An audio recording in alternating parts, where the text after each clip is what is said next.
100,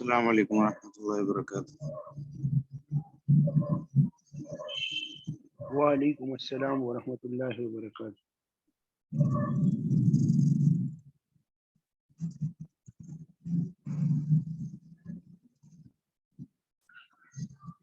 نحمده ونصلي على رسوله الكريم اما بعد.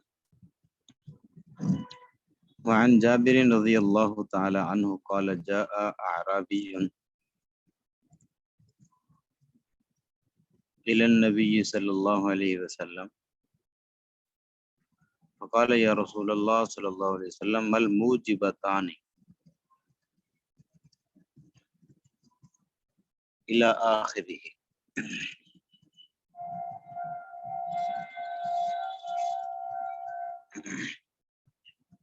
حضرت جابر رضی اللہ تعالیٰ عنہ سے روایت ہے، وہ فرماتے ہیں آیا ایک دیہاتی نبی کریم صلی اللہ علیہ وسلم کے پاس، فقال، اس نے کہا اے اللہ کے رسول صلی اللہ علیہ وسلم، مل موجبتانی، کیا ہیں دو واجب کرنے والی چیزیں، کیا ہیں دو واجب کرنے والی چیزیں. فقالا، اس پر نبی کریم صلی اللہ علیہ وسلم نے فرمایا من مات لا یشرک باللہ شیئا، جو انسان مر گیا نہیں شریک ٹھہراتا اللہ کے ساتھ کسی کو، داخل الجنہ، وہ انسان جنت میں داخل ہوگا. ومن مات یشرک بہ شیئا،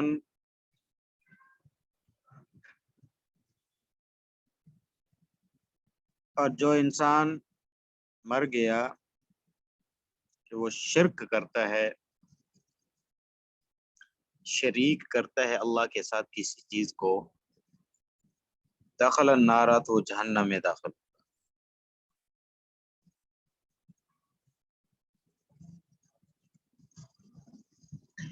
وعن انس رضی اللہ تعالی عنہ قال ان النبی صلی اللہ علیہ وسلم ومعاذ ردیفه على الرحل فقال یا معاذ، قال لبیک یا رسول اللہ وسعدیک، قال یا معاذ لبیک وسعدیک الى آخرہ. حضرت انس رضی اللہ تعالیٰ عنہ سے روایت ہے، بے شک نبی کریم صلی اللہ علیہ وسلم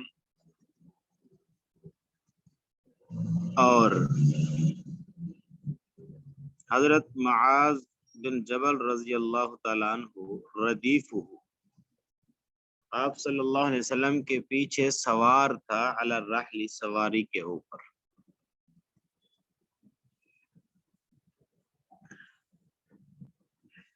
قال، آپ صلی اللہ علیہ وسلم نے فرمایا یا معاذ، اے معاذ.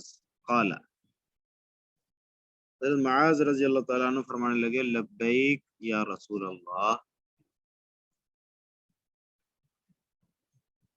وسعدیک. قال، آپ صلی اللہ علیہ وسلم نے پھر فرمایا یا معاذ، اے معاذ. قال، آپ صلی اللہ علیہ وسلم نے فرمایا لبیک یا رسول اللہ. حضرت معاذ بن جبل رضی اللہ تعالیٰ عنہ نے فرمایا لبیک یا رسول اللہ وسعدیک. قال، آپ صلی اللہ علیہ وسلم نے فرمایا یا معاذ، اے معاذ. قال، حضرت معاذ رضی اللہ تعالیٰ عنہ فرمانے لگے لبیک یا رسول اللہ وسعدیک ثلاثا. یہ آپ صلی اللہ علیہ وسلم نے 3 مرتبہ حضرت معاذ کو فرمایا. قال، آپ صلی اللہ علیہ وسلم نے فرمایا ما من عبد یشہد ان لا الہ الا اللہ، نہیں ہے کوئی بندہ، یعنی جو بندہ گواہی دے دے کہ نہیں ہے کوئی معبود سوائے اللہ کے، اللہ کے علاوہ کوئی معبود نہیں ہے، اور محمد صلی اللہ علیہ وسلم عبدہ و رسول، ان کے بندے اور رسول ہیں، صدقا من قلبہ، صدق کے دل سے اس نے کہا، الا حرمہ اللہ علی النار، مگر اللہ حرام کر دیں گے اس پر جہنم، اس کو حرام کر دیں گے اللہ جہنم پر. قال، حضرت معاذ بن جبل رضی اللہ تعالیٰ عنہ فرمانے لگے اللہ کے رسول صلی اللہ علیہ وسلم افلا اخبر بها الناس، کیا میں خبر نہ دے دوں اس کی لوگوں کو، فیستبشرون، بس وہ خوش ہو جائیں، قال آپ صلی اللہ علیہ وسلم نے فرمایا اذن یتکلون بھروسہ کر کے بیٹھ جائیں گے، یعنی بھروسہ کر کسی پر بیٹھ جائیں گے، عمل کوئی نہیں کریں گے۔ فاخبر بها معاذ، پھر حضرت معاذ رضی اللہ تعالیٰ عنہ نے خبر دی اس کی عند موته تأثما، آپ صلی اللہ علیہ وسلم جب دنیا سے پردہ فرما گئے اس وقت خبر دی حضرت معاذ بن جبل رضی اللہ تعالیٰ عنہ نے تأثما، گناہ سے بچتے ہوئے۔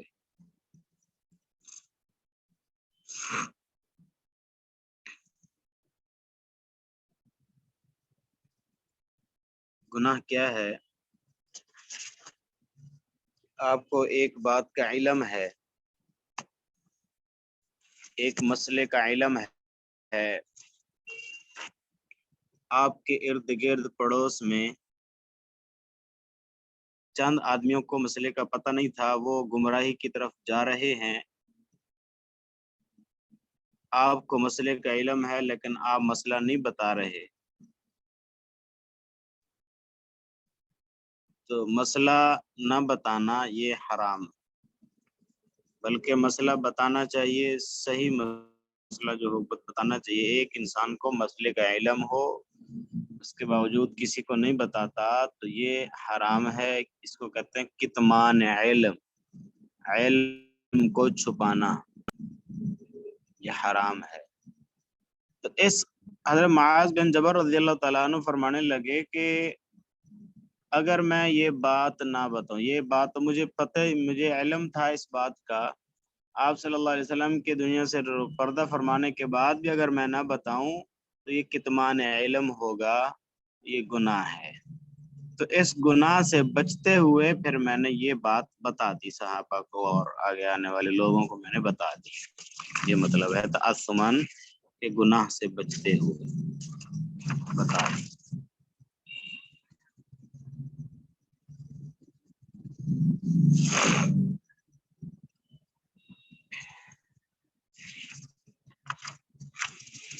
وعن ابی ہریرہ رضی اللہ تعالی عنہ او ابی سعید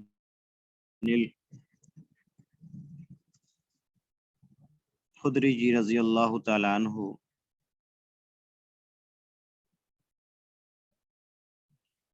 حضرت ابو ہریرہ رضی اللہ تعالیٰ عنہ سے روایت ہے یا ابو سعید خدری رضی اللہ تعالیٰ عنہ سے حدیث روایت ہے۔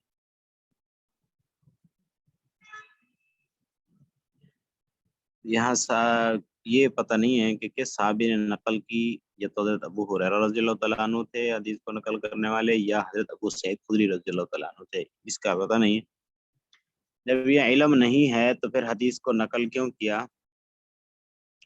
اس لیے نقل کیا کہ ان میں سے کسی ایک صحابی سے یہ حدیث منقول ہے، یہ تو سچی بات ہے، ان میں سے کوئی ایک صحابی ہے جو حدیث کو نقل کرنے والا ہے، تو اس میں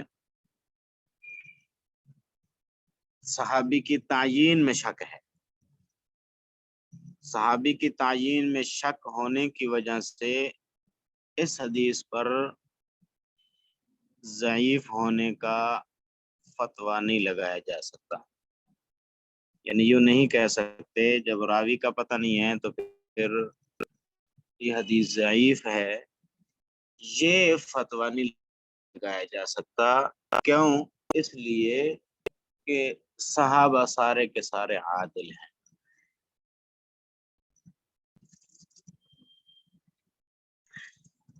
تو یہ بتایا جا رہا ہے یہاں پر حضرت ابو ہریرہ رضی اللہ تعالیٰ عنہ سے حدیث مروی ہے یا حضرت ابو سعید خدری رضی اللہ تعالیٰ عنہ سے حدیث مروی ہے۔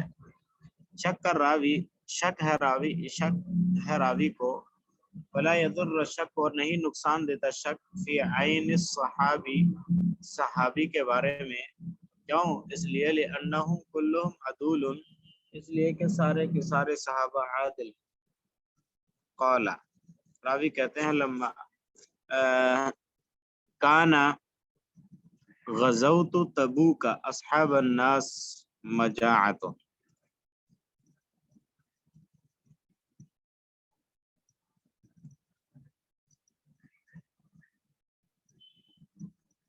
جب غزوہ تبوک ہوا اصحاب الناس مجاعت، پہنچی لوگوں کو بھوک، یعنی بھوک نے ستایا.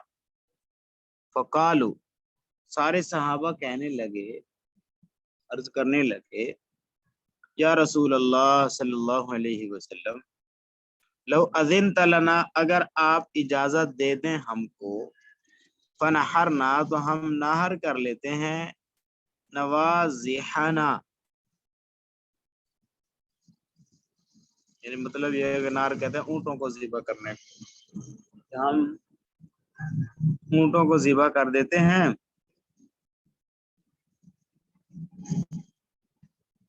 دونوں کے ایک میں فنحرنا نوازحنا، اونٹوں کو ذبح کر کے، فاکلنا، ہم کھا لیتے ہیں، ودہنا، اور اس کی چربی بنا لیتے ہیں، جو اس کے اندر جو چربی وغیرہ ہوتی ہے اس کا تیل نکلتا ہے، چربی وغیرہ سے تیل نکالا جاتا ہے، تو ہم وہ تیل نکال لیتے ہیں. فقال رسول اللہ صلی اللہ علیہ وسلم، نبی کریم صلی اللہ علیہ وسلم نے فرمایا، افعلوا، ٹھیک ہے ایسے کر لو. فجاء عمر رضی اللہ تعالی عنہ،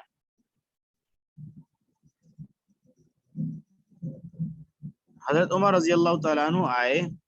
فقال، فرمانے لگے حضرت عمر رضی اللہ تعالیٰ عنہ کہ اللہ کے رسول صلی اللہ علیہ وسلم، ان فعلت، اگر آپ نے ایسا کر لیا،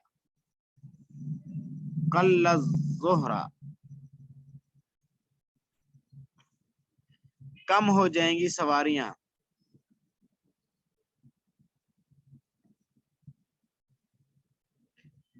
ولیکن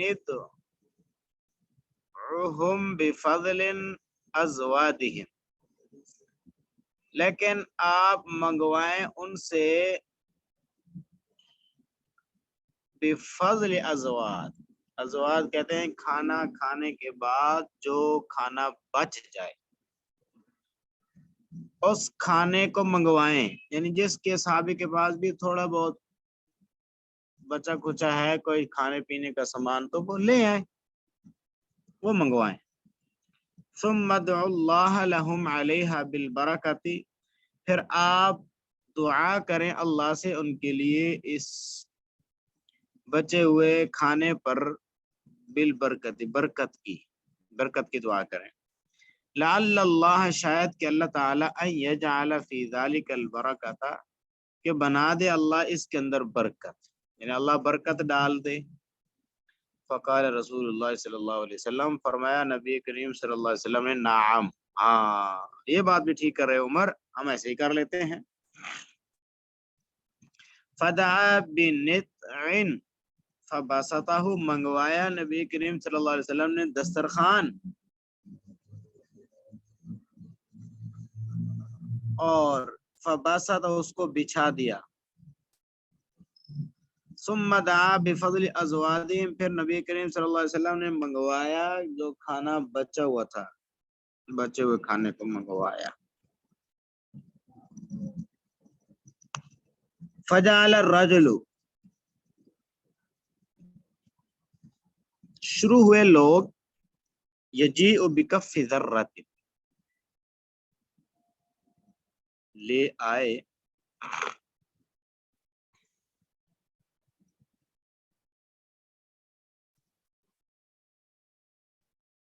ایک مٹھی چنا، کسی کے پاس چنے تھے تو وہ لے آئے. وجیء و یجیء الآخر، اور لے آیا دوسرا آدمی، بکف تمرۃ، کھجور، ایک مٹھی کھجور کی لے آیا، جس کے پاس جتنا تھا وہ لے آیا. ویجیء الآخر بکسرۃ، اور لے آیا ایک تیسرا آدمی ٹکڑے، روٹی کے ٹکڑے، وہ لے آیا. اور حتی اجتمع علی النطع، یہاں تک کہ جمع ہو گیا دسترخوان کے اوپر، من ذلک شیء، یہ چیزیں، یسیر،